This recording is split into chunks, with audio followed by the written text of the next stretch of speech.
Hello dear students, how are you? I hope you are well at your home and studying well through online classes. Once again, welcome to my YouTube channel Vigyan Har Ghar Bane Pathshala. Dear students, last video we have discussed chapter 10 light and its refraction and reflection in detail along with its exercise question answer. So मुझे पूरी उम्मीद है आप बच्चों को जो पिछला chapter हमने पढ़ा प्रकाश का परावर्तन एवं अपवर्तन वो अच्छी तरह से आपको समझ आया होगा अभ्यास के प्रश्नोत्तरों के साथ। आज हम अगला चैप्टर पाठ 11 मानव नेत्र तथा रंग बिरंगा संसार शुरू करने जा रहे हैं। चलिए इस चैप्टर में हम हर चीज़ डिटेल में पढ़ेंगे और हर टॉपिक को कंसर्न करेंगे। तो चलिए शुरू करते हैं। मानव नेत्र तथा रंग बिरंगा संसार। ठीक है, हम इस चैप्टर में पढ़ेंगे मानव नेत्र और रंग बिरंगा संसार। तो सबसे पहले पढ़ेंगे हम नेत्र संरचना, दोष एवं संशोधन। ठीक है, तो नेत्र की संरचना कैसे होती है, नेत्र का जो आपका इसका निर्माण होता है वो किस प्रकार होता है वो हम पढ़ते हैं। तो नेत्र का जो सबसे मुख्य भाग होता है वो होता है कॉर्निया, वो हम डिटेल में पढ़ेंगे। पहले चलिए, जो नेत्र है ना एक बहुत ही महत्वपूर्ण ज्ञान इंद्रिय है। ज्ञान इंद्रिय मतलब जिन चीज़ों के द्वारा ऐसी इंद्रियां हमारे शरीर में है कि हमें जो ज्ञान का बोध कराती हैं। तो कर्म इंद्रिय होती है, ज्ञान इंद्रिय होती है। कर्म इंद्रिय वो होती है जिसके द्वारा हम कार्य करते हैं और ज्ञान इंद्रिय होती है जिसके द्वारा हमें किसी चीज़ के अच्छे या बुरे का बोध होता है, ज्ञान होता है। तो आँख हमारी एक ज्ञान इंद्रिय है और इसके द्वारा हमें पता चलता है, हम देखते हैं चीज़ों को अच्छी है, बुरी है, ख़राब है, स्वस्थ है या वटेवर जो भी हम देखते हैं उसका हमें ज्ञान होता है। तो इसलिए यह ज्ञान इंद्रिय हमारा नेत्र ही है जो हमें अपने चारों तरफ फैले रंग बिरंगे संसार को देखने योग्य बनाता है। अब नेत्र एक कैमरे की तरह कार्य करता है। कैमरा आप सभी ने देखा है, मोबाइल में देखा होगा, दूसरे कैमरे भी देखेंगे। तो बिल्कुल कैमरे की तरह ही हमारा आँख भी कार्य करती है।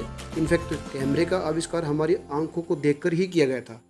ठीक है, कैमरे का जो डिस्कवरी हुई ना हमारी आंखों को देखकर ही की गई थी और यह कहना ज़्यादा उचित होगा कि एक कैमरा हमारी आंखों की तरह ही कार्य करता है।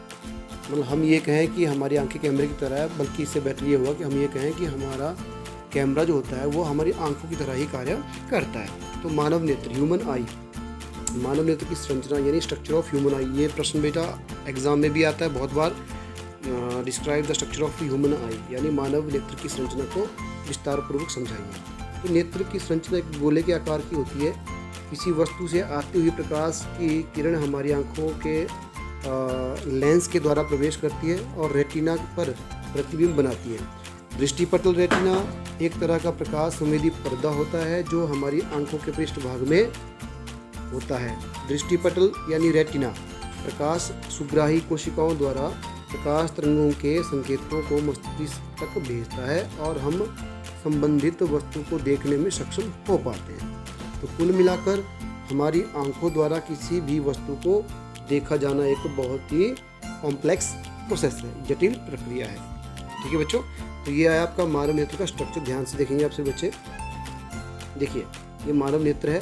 सबसे बाहरी जो हमारी परत होती है, आंख जो लेंस होता है, लेंस के बाहर जो हमारी परत होती है उसको बोलते हैं हम कॉर्निया। ठीक है, या पुतली। तो ये हमारी जो लेंस है इसके बाहर जो परत होती है पुतली या कॉर्निया। फिर इसके बाहर जो हमारा होता है उसको बोलते हैं कंजक्टिवा यानी स्वच्छ मंडल। ठीक है, बाहरी लेयर को। और जो हमारा लेंस होता है, लेंस जो है ऊपर और नीचे जो है कुछ हमारे जो एक कोशिकाएं होती हैं उनको बोलते हैं हम पारितारिका, जो कि इस लेंस को जो है बांधे रखती है आंखों की पुतलियों के साथ ऊपर और नीचे, तो इसको बोलते हैं हम पारितारिका। ठीक है, और ये जो स्पेस होता है हमारे लेंस और आगे वाला भाग में इसको बोलते हैं हम नेत्रोद। क्या बोलते हैं? नेत्रोद। ठीक है, और इसको बोलते हैं क्रिस्टलीय लेंस। ठीक है बच्चों, और ये जो कोशिकाएं मैंने आपको बताई जिनके द्वारा जो है लेंस ऊपर नीचे बांधा होता है उसको बोलते हैं पक्षमाभी पेशियाँ। क्या बोलते हैं? पक्षमाभी पेशियाँ। और जो अंदर वाली लेयर होती है उसको बोलते हैं हम दृष्टिपटल। ठीक है, और दृष्टिपटल के पीछे जो है हमारी ये होगी दृग तंत्रिका, यानी ये आंख से सिग्नल लेके जाती हैं हमारी तंत्रिकाएं होती हैं जो ब्रेन तक ले जाती हैं। ठीक है, मनुष्य के ब्रेन तक सिग्नल ले जाती है, तभी हमें पता चलता है कि हम क्या देख रहे हैं। तो ये आपका जो है एक मानव नेत्र का स्ट्रक्चर है। इसको आप बहुत ही कलरफुल तरीके से हर लेयर को, हर परत को रंग बिरंगा बनाएंगे तो बहुत ही सुंदर दिखता है। और 3 नंबर का आया तो आपको पूरे के पूरे नंबर मिलेंगे इसके बनाने के। साथ में आपको ये भी लिखना होता है कि सबसे बाहरी लेयर को ये बोलते हैं, यानी आपको व्याख्या भी करनी होती है इस चित्र की, ठीक है। तो सबसे पहले हम देखते हैं नेत्र गोलक। मानव नेत्र में हम देखते हैं आई बॉल या नेत्र गोलक, इसको बोलते हैं हम आई बॉल। तो सबसे पहले हम इसको पढ़ेंगे।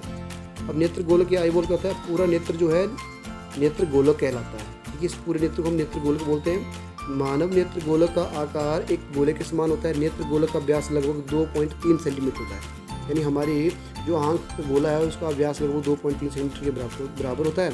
नेत्र गोलक कई भाग में बंटा हुआ होता है। सबसे पहला है स्वच्छ मंडल या कॉर्निया। तो स्वच्छ मंडल या कॉर्निया क्या होता है देखते हैं। स्वच्छ मंडल या कॉर्निया जो होता है हमारा,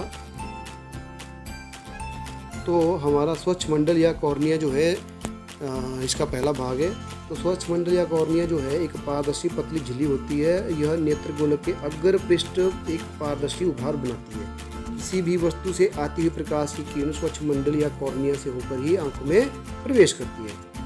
अब स्वच्छ मंडल या कॉर्निया पर जब आंखों में प्रवेश करती है तो आंखों की पुतली, पारितारिका, प्यूपिल, आइरिस, आंखों की पुतली को प्यूपिल बोलते हैं, पारितारिका को आइरिस और नेत्रोद को हम बोलते हैं एक्वस ह्यूमर को ढकता है।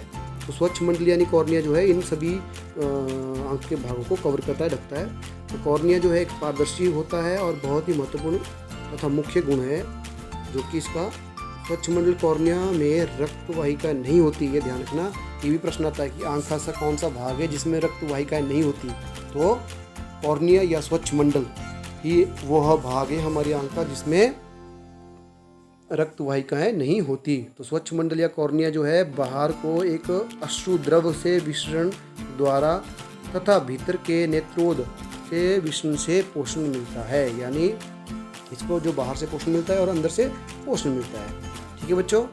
तो प्रकाश नेत्र में प्रवेश होने वाली प्रकाश की किरणों का अधिकांश अपवर्तन स्वच्छ मंडल या कॉर्निया के बाहरी पृष्ठ से ही होता है, ठीक है। इसके बाद आता है हमारा दूसरा भाग इसका, पारितारिका यानी आइरिस। इसको देख लेते हैं। अब पारितारिका देखिए, पारितारिका आइरिस जो है एक पतला गोलाकार गहरे रंग का पेशी डायाफ्राम होता है जो स्वच्छ मंडल कॉर्निया को पीछे से रखता है। पारितारिका जो है आइरिस जो है पुतली के आकार की होती है और इसके पुतली के आकार को नियंत्रित करती है ताकि रेटिना तक प्रकाश की आवश्यक एवं सही मात्रा पहुंच सके। अब पारितारिका के रंगों द्वारा किसी भी व्यक्ति की आंखों का विशेष रंग यह निर्धारित होता है। जो पारितारिका होती है ना उसके रंग पे ही हम बोलते हैं इसकी आंखें नीली है, इसकी आंखें लाल है, भूरी है, कैसी है। तो पारितारिका का जो रंग होता है उसके रंग के ऊपर ही आंखों का रंग निर्भर करता है। उसके बाद आता है पुतली, प्यूपिल। तो पारितारिका के बीच में एक गोल छेद के जैसा होता है, ठीक है, जिसे हम पुतली कहते हैं। ये जो बीच में छेद होता है इसको बोलते हैं पुतली। पारितारिका के बीच में पुतली आंखों में प्रवेश होने वाले प्रकाश की किरणों को नियंत्रित करती है ताकि प्रकाश की सही मात्रा जो है हमारे रेटिना तक पहुंच सके। अब मनुष्य की जो पुतली है गोलाकार होती है, ठीक है बच्चों। उसके बाद अभिनेत्र लेंस या क्रिस्टल लेंस, आंखों का लेंस होता है जो उसको बोलते हैं हम अभिनेत्र लेंस। अन्य लेंसों की तरह यह भी होता है। आंखों में पारदर्शी द्विउत्तल लेंस होता है जो रेशेदार अवलेह जैसे पदार्थ से बना होता है। अब अभिनेत्र लेंस जो है पारितारिका के ठीक नीचे व्यवस्थित होता है। तो पारितारिका के ठीक नीचे होता है हमारा लेंस, ठीक है। और अभिनेत्र लेंस किसी भी वस्तु से आती हुई प्रकाश की किरणों को अपवर्तित कर उसका उल्टा एवं वास्तविक प्रतिबिंब जो है रेटिना या दृष्टिपटल पर बनाता है। ये बच्चों आपने ध्यान रखना किस प्रकार हमारा आंख कार्य करती है। तो ये था अभिनेत्र लेंस। उसके बाद आता है हमारा रेटिना या दृष्टिपटल। हम पढ़ रहे हैं मानव नेत्र की संरचना और उसके भाग। उसके अंदर अंतिम भाग आता है हमारा रेटिना। तो दृष्टिपटल या रेटिना आंखों के पिछले भाग में होता है। आंखों के अंदर के पिछले भाग को हम दृष्टिपटल कहते हैं, ठीक है। मैंने आपको पूर्व बताया था, देखिए आंखों के अंदर के पिछले भाग को, ये आंखों का अंदर वाला है और पिछला भाग है, तो इसको बोलते हैं हम दृष्टिपटल यानी रेटिना, ठीक है बच्चों। चलिए दोबारा वापस चलते हैं हम अपने टॉपिक पे। हम पढ़ रहे हैं दृष्टिपटल। तो मैंने आपको बताया दृष्टिपटल या रेटिना जो होता है वह पिछले आंख के अंदर वाले भाग में पिछला भाग होता है, उसको हम बोलते हैं दृष्टिपटल या रेटिना। तो दृष्टिपटल या रेटिना एक सूक्ष्म झिल्ली होती है जिसमें बहुत सी संख्या में प्रकाश सुग्राही कोशिकाएं यानी लाइट सेंसिटिव सेल्स होते हैं, ठीक है। ये प्रकाश सुग्राही कोशिकाएं जो है लाइट सेंसिटिव सेल जो है बिजली के सिग्नल यानी इलेक्ट्रिक सिग्नल उत्पन्न करती हैं, जो किसी भी वस्तु से आते हुए प्रकाश की किरणों अभिनेत्र लेंस द्वारा अपवर्तन के पश्चात रेटिना पर प्रतिबिंब बनाती हैं। दृष्टिपटल या रेटिना पर प्रतिबिंब बनने के उसमें वर्तमान प्रकाश उग्राही कोशिकाएं जो लाइट सेंसिटिव सेल्स होते हैं प्रदीप्त होकर सक्रिय हो जाते हैं। ठीक है, फिर क्या होता है, जब ये सक्रिय हो जाते हैं लाइट सेंसिटिव सेल तो विद्युत संकेतों को उत्पन्न करते हैं यानी इलेक्ट्रिक सिग्नल को जनरेट करते हैं। फिर ये इलेक्ट्रिक सिग्नल जो है दृक् कोशिकाओं, जो हमारे नेत्र के पीछे कोशिकाएं होती है, वो दृक् कोशिकाएं जो है तंत्रिकाओं द्वारा मस्तिष्क के तक पहुंचा दिए जाते हैं। अब मस्तिष्क इन संकेतों की व्याख्या करता है और अंततः इस सूचनाओं को संसाधित, जिसमें बहुत सी किसी वस्तु जैसा होता है, उसको देख हम पाते हैं। यानी फिर मस्तिष्क इस सूचनाओं को बिल्कुल संशोधित करता है और हम जो आंखें देख रही है उस चीज़ को हम देख पाते हैं कि यह है क्या। इस प्रकार हमारा आंखों का संरचना होती है। तो बच्चों अब अगला टॉपिक है हमारा समझन क्षमता। तो आई थिंक जो मैंने आपको पढ़ाया मानव नेत्र की संरचना, स्ट्रक्चर ऑफ ह्यूमन आई, उसके पार्ट्स, वो आपको अच्छी तरह से समझ आए होंगे। इसको ध्यान से समझेंगे आप बच्चे, तभी इसको समझ पाएंगे। चलिए नेक्स्ट टॉपिक हमारा पावर ऑफ अकोमोडेशन यानी समझन क्षमता। तो पावर ऑफ अकोमोडेशन क्या होती है, देखिए अभिनेत्र लेंस की वह क्षमता जिसके कारण वह अपनी फोकस दूरी को समायोजित कर लेता है, अकोमोडेट कर लेता है, समझन क्षमता या समझन कहलाती है। याद रखना इसको, अभिनेत्र लेंस की वह क्षमता जिसके द्वारा वह फोकस दूरी को समायोजित कर लेता है उसको समझन क्षमता या समझन कहते हैं।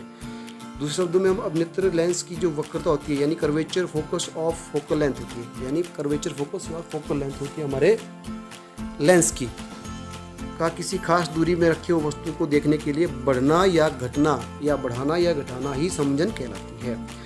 ठीक है बच्चों, अब अभिनेत्र लेंस जो है रेशेदार जाली जैसे पदार्थ से बना होता है जिसके कारण जो है वह लचीला होता है। अभिनेत्र लेंस से जुड़ी हुई पक्षमापी पेशियां द्वारा लेंस की वक्रता कुछ सीमाओं तक ही रूपांतरित किया जा सकता है। ठीक है बच्चों, अब ये पक्षमापी पेशियां जो है यानी सिलियरी मसल्स होते हैं बिल्कुल रिलैक्स पोजीशन में होते हैं और अभिनेत्र लेंस को पतला हो जाता है। अब जिसके कारण जो है ये लेंस की फोकस दूरी बढ़ जाती है। अभिनेत्र लेंस की फोकस दूरी बढ़ने के कारण ही हम दूर रखी वस्तुओं को स्पष्ट से देख पाते हैं। जब पक्षमापी पेशियां जो है सिकुड़ जाती है तो अभिनेत्र लेंस मोटा हो जाता है यानी फोकस दूरी इसकी बढ़ जाती है, यानी इसकी वक्रता त्रिज्या बढ़ जाती है और वक्रता बढ़ने से फोकस दूरी क्या हो जाती है, घट जाती है सॉरी। तो अभिनेत्र लेंस की फोकस दूरी घट जाने से हम नज़दीक रखी वस्तुओं को देख पाते हैं। देख लीजिए कितना कॉम्प्लेक्स यानी जटिल सिस्टम है, हम आंखों को द्वारा नज़दीक और दूर की चीज़ें देखते हैं इकट्ठे with in the fraction of second. तो एक सेकंड के फ्रैक्शन में कितना काम करती है हमारी आंखें। कभी समझन क्षमता यानी कभी फोकस दूरी घटती है तो हम नज़दीक की चीज़ें देख पाते हैं, कभी फोकस दूरी बढ़ती है तो हम दूर की चीज़ देख पाते हैं। अभिनेत्र लेंस की समझन क्षमता एक निश्चित सीमा तक होती है क्योंकि अभिनेत्र लेंस की फोकस दूरी एक निश्चित सीमा तक कम नहीं हो सकती। यह न्यूनतम दूरी 25 सेंटीमीटर है। इसका मतलब हुआ हमारी आंखों की जो समझन क्षमता है 25 सेंटीमीटर से नीचे नहीं हो सकती, यानी हम इस दूरी से 25 सेंटीमीटर दूरी तक की चीज़ों को ही देख सकते हैं। इसकी नज़दीक जो चीज़ें होती हैं उनको हम क्लियरली अपनी आंखों से नहीं देख सकते। तो आप भी अपने आंखों के सामने अपना हाथ रखिए, एक उंगली रखिए, उस उंगली के सिरे को आप देखते रहिए। एक पॉइंट ऐसा आएगा जहाँ तक आपको क्लियर दिखाई देगा, उसके बाद अंदर करते तो धुंधला दिखाई देता है। तो जिस पॉइंट से आगे वो धुंधला दिखाई देने लगता है वही 25 सेंटीमीटर की दूरी उस नेत्र की न्यूनतम समझन क्षमता होती है यानी 25 सेंटीमीटर। चलिए बच्चों ये भी समझाया होगा आपको। अब देखते हैं सुस्पष्ट दर्शन की अल्पतम दूरी या नेत्र का निकट बिंदु यानी least distance of distinct vision of near point of eye. तो वह न्यूनतम दूरी जिस पर रखी गई कोई वस्तु बिना कोई तनाव से अत्यधिक स्पष्ट देखी जा सके उसे सुस्पष्ट दर्शन की अल्पतम दूरी या नेत्र का निकटतम बिंदु कहते हैं। बच्चों ये डेफिनेशंस आपने याद रखनी है, ये एक नंबर के प्रश्न आ जाते हैं, इसलिए मैंने आपको किताब से थोड़ा हटके जो है नोट्स बनाकर आपको पढ़ा रहा हूँ। तो वह न्यूनतम दूरी जिस पर रखी हुई कोई वस्तु बिना तनाव से बिना किसी स्ट्रेस से अत्यधिक स्पष्ट देखी जाए उसको हम बोलते हैं सुस्पष्ट दर्शन की अल्पतम दूरी या नेत्र का निकट बिंदु।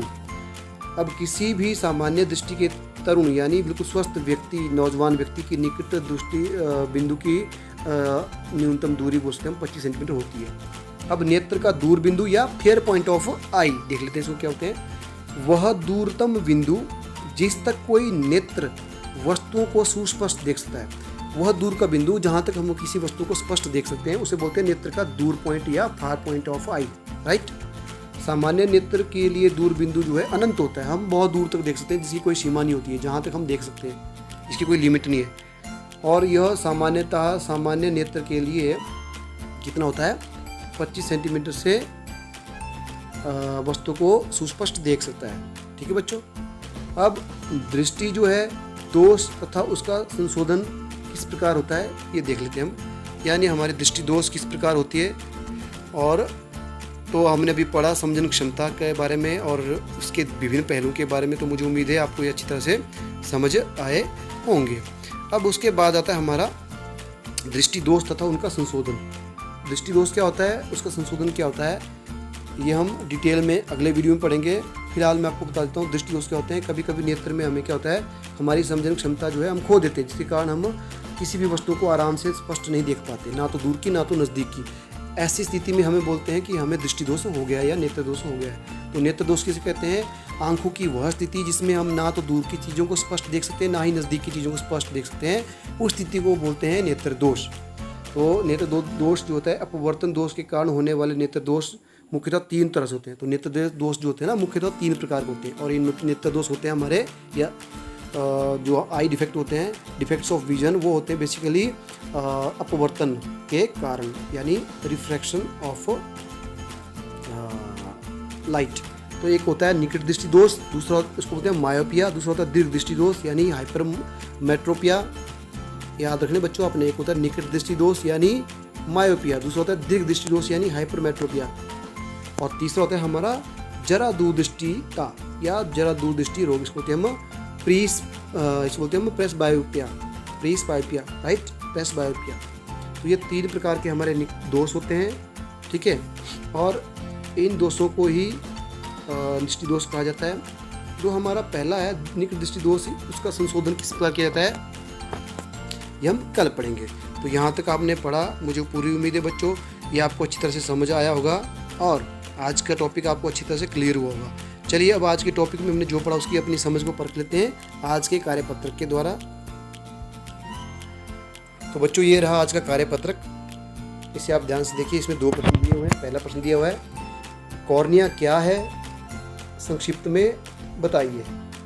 तो कॉर्निया क्या है ये आपने बताना है और संक्षिप्त में नोट लिखना है, राइट। आप आसानी से कर सकते हो क्योंकि आपने आज के टॉपिक में ध्यान से पढ़ा है। नंबर 2, समझन क्षमता क्या होती है, परिभाषित करें।